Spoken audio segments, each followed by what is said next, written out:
Just gave. Oh yeah. I was just saying. As far as the teachers.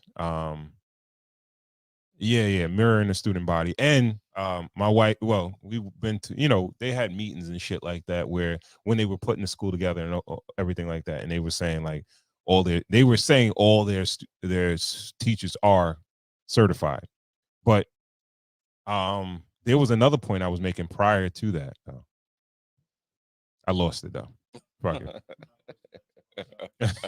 No, and I'm not even the certification thing ain't really a big deal to me, but I'm just saying like that's one of the things. But because really you could be a great teacher without that. It's more so, and that's another thing. It's important that the student body mirrors the staff, because research shows that Black kids learn better from Black teachers.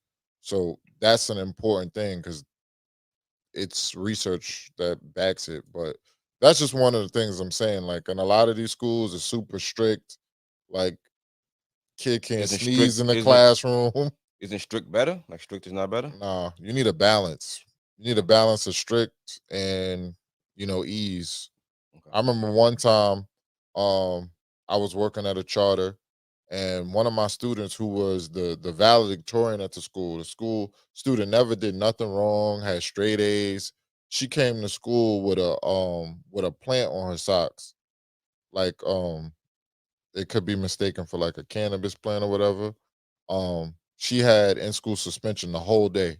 Was it a cannabis plant or was it? It was a plant on her socks. It was a plant. Okay, but this is our. It wasn't a weed plant.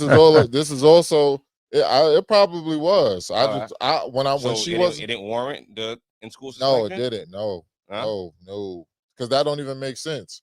Why would you take a kid out of class, out of learning all day, a kid who never gets in trouble, who is always in school, and our valedictorian has but she's in trouble now. Huh? She's in trouble now. Why? Because she violated the policy. Nah, that shouldn't even. Why would that even be a policy? She built too much equity to get in trouble. And why would that even be a policy for your first? Like, let's say she did. First of all, I don't even know why that would be a policy. But let's say to have a marijuana plant on your sock, like on your sock where you can't even really see it. And she was innocent. She was. Oh, well, we know that. What if same way she couldn't afford socks? Same way you were saying the sexy red lip gloss and all that. It starts somewhere. Like, we have to have a baseline. Okay, we don't want, if this is a drug-free school zone, we don't want any paraphernalia or anything that symbolizes paraphernalia on campus. I see what you're saying there. So what you would do is you give the student a warning. A warning, okay. And say, go to class.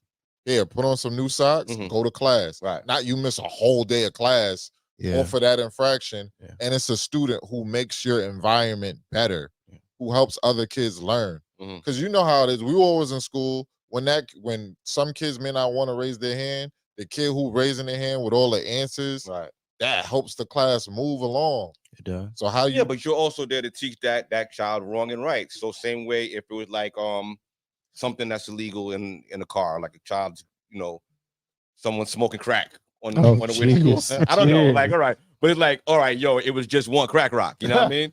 This kid was wrong is wrong, right? Like, even if this kid was the valedictorian and she was in 8th grade.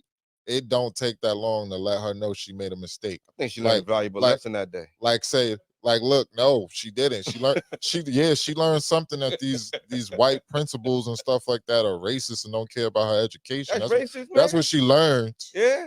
Yeah, because I wouldn't have did that. I would have been like, yo, such and such, like, look, according to our school policy, you can't wear that. I know you didn't mean no harm. Yeah. Let me make sure. Was it something like, did you have enough socks at home? Was that the last thing you saw? Was that your older siblings and you didn't want to be late to school? Help me understand, because I know you're a good kid. You've never done anything like that. That's the discussion you have with that type of kid. Right. Well, with any kid, but especially your valedictorian who's never been in trouble at all, who literally has all hundreds. In some classes, she had 102, over 100. You take her out of classes, that don't make no sense. Sometimes they be assholes in school. The little kids be assholes. Faculty like, I can't. Those marijuana socks. It's the chance, right? It's the chance. Okay, man. Oh, That's a strike. oh, trust me, because some You know some kids are assholes, man. my students, shout out to my students who are watching this, they'll tell you I'm a fair balance. I'm strict. Yeah. I'm strict and I'm fun at the same time. Gotcha. Because you can't teach a class that you can't control. So my students know when I'm serious, I'm serious. When I want to have a little fun, we can have a little fun. But it stops as soon as I say it. What grades do you educate? I teach 9 through 12. Oh wow, okay. Yeah. You in it. All right. Okay. Yeah, man, let's get into the show, man.